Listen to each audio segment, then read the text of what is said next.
कराची में माए कोलाची के करीब मैन होल से 4 लाशें मिली है। DIG असद रजा ने बताया है कि 2 मर्द और 2 खवातीन की लाशें 10 से 15 रोज़ पुरानी हैं। इस बारे में जानने के लिए हम बात करेंगे जियो न्यूज़ के नुमाइंदे काशिफ मुश्ताक से। काशिफ, बताएगा अभी तक जो इब्तिदाई तहकीकात हुई हैं, क्या तफसील सामने आ सकी है?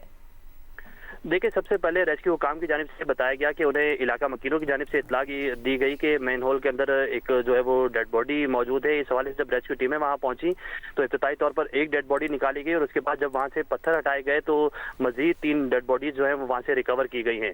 इस हवाले से DIG साउथ असद रजा से हमारी तफसीली बात हुई। उनकी जानिब से बताया जा रहा है कि 2 मर्द की लाशें हैं, 2 खवातीन की, जिसमें एक बच्ची भी शामिल है। ताम इस हवाले से तहकीकात भी की जा रही, जबकि इब्तिदाई तौर पर यह लगता है कि 10 से 15 दिन पुरानी जो है ये लाशें हैं और इस हवाले से अब तक ये कंफर्म नहीं किया जा रहा है कि आया इन पे कोई तशद्दुद किया गया है या नहीं किया गया है। क्राइम सीन की जो टीम है वो इस वक्त मौके पर मौजूद है। ताहम इस हवाले से CCTV फुटेज भी हासिल की जा रही है, जबकि ये बताया जा रहा है कि ये वो रोड है जो माए कोलाची से बोर्ड बेसन चुरंगी की जानिब जाता है। तो बीच में जो फाटक आता है, फाटक के करीब ये खुला मैन होल था। इसके अंदर जो है वो लाश की इतला मिली। उसके बाद जब रेस्क्यू टीम और पुलिस की नफरी वहां पहुंची है तो अब तक 4 लाशें यहाँ से निकाल ली गई हैं। और इब्तदाई तौर पर DIG साउथ की जानिब से बताया जा रहा है कि ऐसा लगता है कि पहले इनको यहाँ जो है वो डम किया गया, फेंका गया इन लाशों को, और उसके बाद उसके ऊपर पत्थर और मिट्टी जो है वो डालने की कोशिश भी की गई है। तो इस हवाले से भी तहकीकात जारी है, जबकि अब तक ये कंफर्म कर दिया गया है कि लाशों के ऊपर कोई बुलेट का निशान नहीं है, कोई फायर के खोल वहां से नहीं मिले, जबकि तशद्दुद के हवाले से भी चेक किया जा रहा है। जबकि क्राइम सीन यूनिट की जो टीम है इस वक्त उसने इसको कॉर्डन कर लिया है। कॉर्डन करने के बाद यहाँ से शवाहिद इकट्ठे किए जा रहे हैं। बहुत शुक्रिया काशिफ।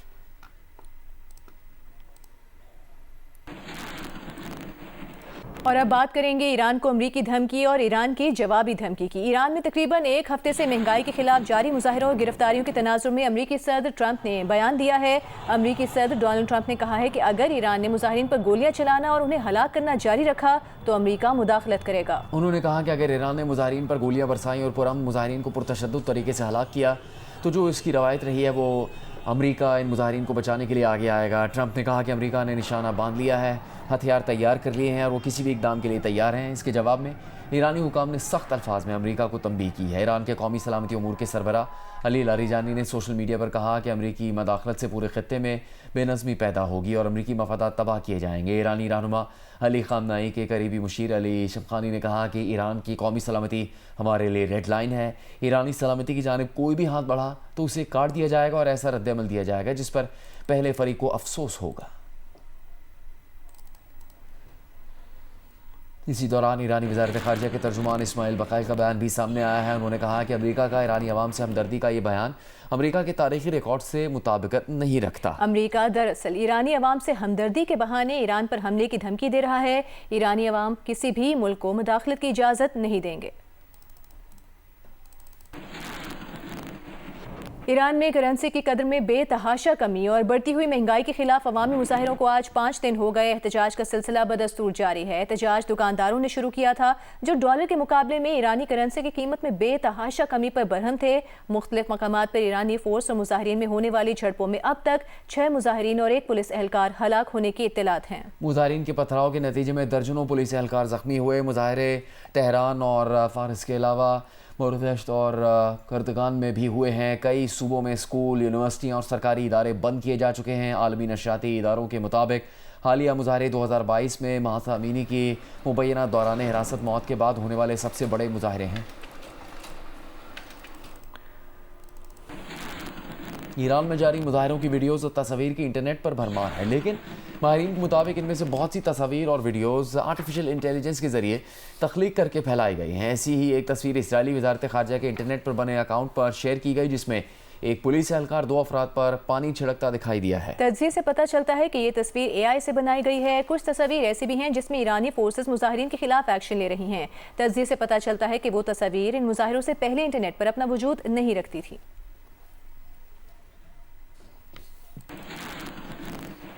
इंसदाद दहशतगर्दी अदालत ने 9 मई को रियासती इदारों के खिलाफ डिजिटल दहशतगर्दी के मुकदमात में आदिल राजा, हैदर मेहदी, वजाहत सईद, साबिर शाकिर, मोहित पीरजादा और दीगर को 2-2 बार उम्र कैद की सजा सुना दी है। देखिए अरफा फेरोज जकी की रिपोर्ट।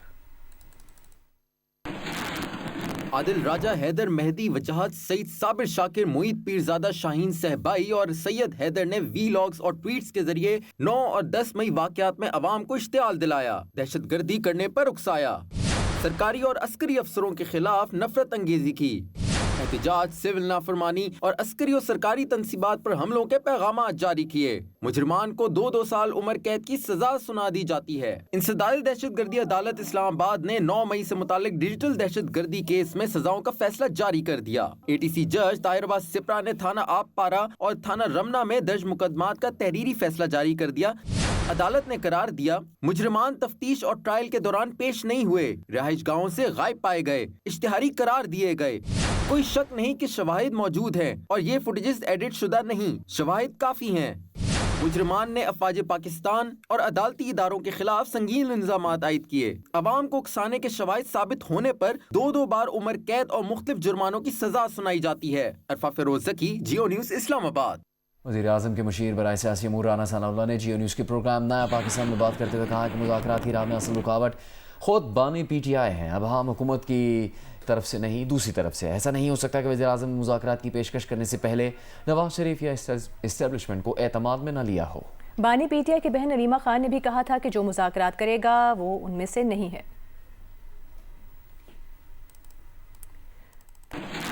وزیر اعظم نے جو آفر کی ہے اس پہ میرا یہ بالکل، میں ان کے جو ہے وہ طریقہ کار کو جس طرح سے وہ کام کرتے ہیں وہ سمجھتا ہوں، تو ایسا ہو نہیں سکتا کہ انہوں نے اس معاملے میں میاں نواز شریف صاحب کو اعتماد میں نہ لیا ہو یا اسٹیبلشمنٹ کو اعتماد میں نہ لیا ہو۔ محمود خان اچکزئی صاحب ہوں، PTI کی دوسرے یا تیسرے لیول کی قیادت ہو، جو ہمارے ساتھ جب بات کرتے ہیں تو وہ کہتے ہیں کہ جی بالکل ڈائیلاگ ہونا چاہیے، بالکل سیاسی ایشوز کے اوپر بات ہونی چاہیے۔ عمران خان صاحب نے بالکل یہ کوئی اختیار کسی کو نہیں دیا، انہوں نے جو اختیار دیا ہے وہ وہی ہے جو علیمہ خان صاحبہ نے بات کی ہے۔ وہ انہوں نے جو بات کی ہے وہ بالکل درست بات ہے کہ جو مذاکرات کی بات کرے گا وہ ہم میں سے نہیں، اور وہ انہوں نے اسٹریٹ وائلنس کا جو ہے وہ پیغام دیا ہے، موومنٹ کا۔ انہوں نے 8 فروری کو جو ہے وہ کیا پہیہ جام ہڑتال کا جو ہے وہ میسیج دیا ہے، اور سہیل افریدی صاحب کو جو میسیج دیا ہے کہ بھئی آپ جائیں پنجاب میں بھی جا کے جو ہے وہ موبلائزیشن کریں، اور پھر سندھ بھی جائیں اور شاید بلوچستان بھی جائیں گے۔ وزیر اعلیٰ خیبر پختونخوا سہیل آفریدی نے کہا ہے کہ بانی PTI نے اسٹیبلشمنٹ سے بات چیت کے حوالے سے انہیں کچھ نہیں کہا۔ بات چیت کا ٹاسک محمود خان اچکزئی اور علامہ راجہ ناصر عباس کے حوالے کیا گیا ہے۔ وہ اسٹیبلشمنٹ کے ساتھ صوبائی معاملات پر بات چیت اور تعلقات بہتر کرنے کے لیے تیار ہیں۔ حکومت، اسٹیبلشمنٹ اور تمام سٹیک ہولڈرز کو عوامی مفادات کے مطابق پالیسی بنانی چاہیے۔ سہیل آفریدی نے کہا کوئی تقریب یا میٹنگ ہوئی تو وہ army chief field marshal Asim Munir سے ضرور ملاقات کریں گے۔ انہوں نے کہا کہ بانی PTI کی بہنوں کا باہر نکلنا جائز ہے، وہ اپنے بھائی کی رہائی کے لیے کوشاں ہیں۔ ان کے کراچی جانے کا مقصد یہ ہے کہ عوام بانی PTI کی رہائی کے لیے متحرک ہوں۔ سہیل آفریدی نے اعتراف کیا کہ لاہور کے دورے کے دوران ان کی جانب سے غلط زبان کا استعمال ہوا، لیکن وہ عمل کا رد عمل تھا۔ انہوں نے اپنے دورہ لاہور کے دوران غلط زبان کے استعمال پر معذرت کر لی ہے۔ کراچی کے علاقے لانڈھی میں چلتے رکشے میں بیٹھی لڑکی نامعلوم سم سے گولی لگنے سے جاں بحق ہو گئی۔ فائرنگ کے وقت کچھ فاصلے پر پولیس مقابلہ بھی ہوا جس میں ایک ملزم گرفتار ہوا۔ امکان ہے کہ کومل اسی مقابلے کی زد میں آ گئی۔ واقعے کی تفتیش کے لیے 3 رکنی کمیٹی تشکیل دی گئی ہے۔ نئے سال کا پہلا سپر مون کل ہوگا۔ پورا چاند آسمان پر معمول سے بڑا دکھائی دے گا۔ ماہرین کے مطابق 3 جنوری کو 2026 کا پہلا سپر مون روایتی طور پر ولف مون کہلاتا ہے۔ اسپاکو کے اعلامیہ کے مطابق کل ہونے والا سپر مون اور سپر مون سلسلے کا آخری سپر مون ہوگا جس کا آغاز اکتوبر 2025 میں ہوا تھا۔ پاکستان میں یہ سپر مون 3 جنوری کی شام 5:51 پر طلوع ہوگا۔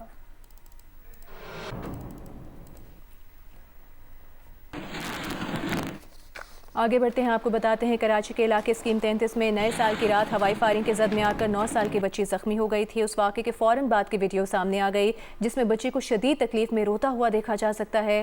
بچی فریہ اپنے گھر کی بالکنی میں تھی جب اسے اندھی گولی آ کر لگی۔ بچی کو اسپتال پہنچایا گیا۔ ڈاکٹرز کا کہنا ہے کہ گولی اب بھی فریہ کے کندھے اور ریڑھ کی ہڈی کے بیچ موجود ہے۔ 9 سالہ فریہ کے والد کا 1 ماہ پہلے انتقال ہوا۔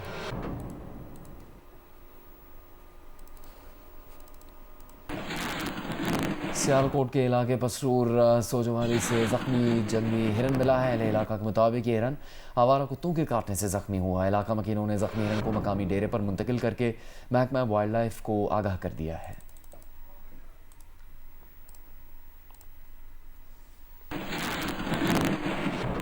نیو یارک کے نئے میئر زہران ممدانی نے دفتر سنبھالنے کے پہلے ہی روز نیو یارک کے پچھلے میئر ایرک ایڈمز کے وہ تمام فیصلے منسوخ کر دیے جو انہوں نے 26 ستمبر 2024 کو کیے تھے۔ یہ وہ تاریخ ہے جس روز ایرک ایڈمز پر رشوت اور فراڈ کے الزامات میں فرد جرم عائد کی گئی تھی۔ زہران ممدانی کی جانب سے منسوخ کیے جانے والے فیصلوں میں نیو یارک شہر کے لیے یہود دشمنی کی وہ وضاحت منسوخ کرنا بھی شامل ہے جو ہولوکاسٹ یادگار اتحاد نے منظور کی تھی۔ میکسیکو میں زلزلے کے شدید جھٹکے محسوس کیے گئے ہیں، شہری گھروں اور دفاتر سے باہر نکل آئے، الارم بجنے لگے۔ میکسیکو کی صدر کو پریس کانفرنس ادھوری چھوڑ کر جانا پڑا۔ German Research Centre for Geosciences کے مطابق زلزلہ میکسیکو کی جنوبی ریاست گوریرو میں آیا ہے، شدت 6.3 ریکارڈ کی گئی۔ گہرائی 10 کلومیٹر تھی۔ میکسیکو کے صدر نے کہا کہ ابتدائی طور پر کسی جانی یا مالی نقصان کی اطلاع موصول نہیں ہوئی۔